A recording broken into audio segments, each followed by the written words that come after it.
ఈరోజు తిరుపతి జిల్లా గూడూరు మండలం ఇందూరు ఎస్టీ కాలనీలో ప్రజలందరూ కూడా చూస్తూ ఉన్నారు. వీళ్ళు చాలా తీవ్రమైన ఏదో సుదూర ప్రాంతాల్లో కొండ ప్రాంతాల్లో ఉన్నట్టుగా ఈ ప్రాంతంలో బతకాల్సిన పరిస్థితి వస్తుంది. కరెంటు 4 పోల్లు వేసి వాళ్ళకి కరెంటు సౌకర్యం కల్పించలేని దుర్స్థితిలో ఈ ప్రభుత్వం ఉందంటే సిగ్గుచేటు.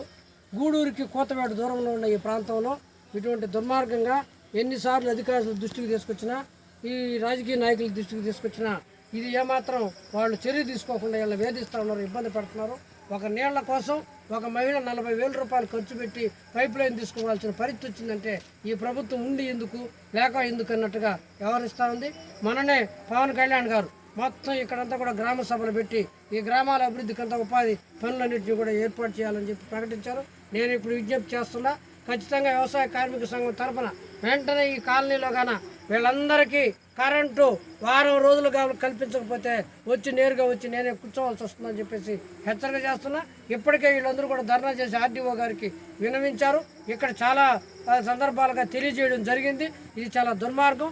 ఉపాధి పనుల్లో పెట్టి ఈ రోడ్లన్నీ కూడా చేయాల్సింది. చినుకు పడితే చెత్తడైపోయి బురదగా ఏర్పడే పరిస్థితి అనేది ఈ ప్రాంతంలో ఉంది. ఇది చాలా అన్యాయం అని చెప్పేసి నేను కోరుతున్నాను.